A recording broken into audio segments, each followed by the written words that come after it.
This week on Dear Veronica, there are people out there in the world who believe the Earth is flat. I can't even make a joke about this, sorry.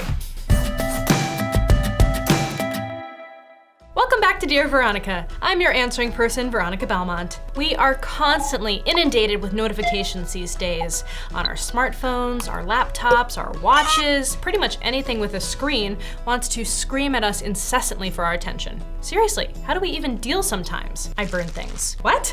Anyway, Twitter user Pito Veritas wants to find the method to the madness. Dear Veronica, what do the number of notifications on the Twitter app icon represent? Seem to show up pretty randomly. Thanks. So those are called badge notifications, and you can turn them off if you want under the notification center in settings. Just go to the Twitter app to toggle the badge notifications. Great, gone. But what do they mean?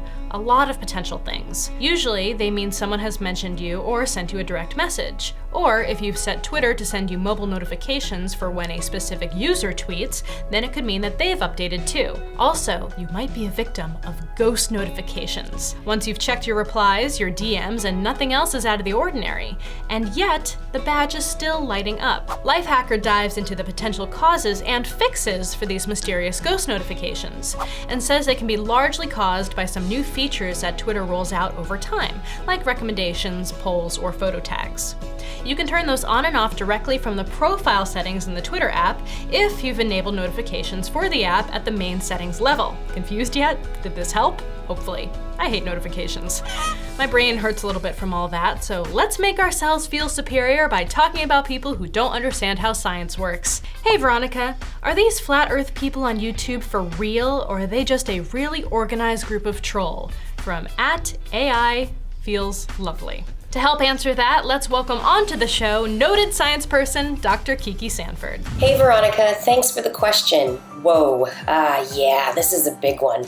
So do people on YouTube who post flat earth videos, do they actually believe the stuff they're posting, or are they trolls? Well, it really doesn't matter, because whether they're posting things that they believe out of willful ignorance because they're completely ignoring all of scientific and mathematical evidence, or they're trolls and they're just trying to make money off of YouTube hits, it does not matter, because you know what? Science doesn't happen through YouTube. But if they do want to put it up for real testing, what they need to do, come up with hypotheses that are testable, test them, write some papers, put them in scientific journals, and put them up for peer review. That's the way it works in science. If we do want to go into real evidence that the Earth is round, just take a look at the world around you. We have weather, right? Weather patterns are controlled very much by the rotation of the Earth. The Coriolis forces around the Earth's equator direct a lot of storm tracks around the planet. Secondly, airline routes. They take a curved path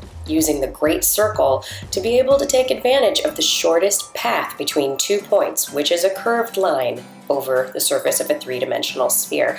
And finally, yes, there is a space station in orbit around our planet, and there are many pictures that have been taken, and lots of astronauts who've gone up there who can attest that the Earth is in fact a sphere. So, if you have any more questions, I've brought in the expert opinion of my 5-year-old son. The Earth is a sphere. Thanks, Kiki. You can follow her online at twist.org for This Week in Science. And I do feel better. Last but not least, a question on theater etiquette from @tnax30. Dear Veronica, am I a terrible person for bringing in candy to the movies? I still buy popcorn and soda. I picked this question mostly because your handle looks like snacks every time I see it, so it really seemed appropriate that you're asking a question about snacks. No, it doesn't make you a horrible person.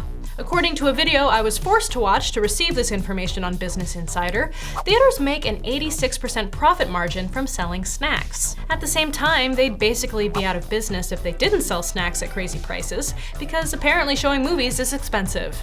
So do with that information what you will. However, the food usually sucks anyway, so I won't judge you for bringing in an illicit bag of Raisinets, or carrots, or whatever. That's it, everyone. Thanks so much for all of your questions. Keep them coming by sending them in on Twitter using the hashtag Dear Veronica. I'll see you next time. Vacation these days. I fucked up. I said the word slippy sloppy. Slippy sloppy.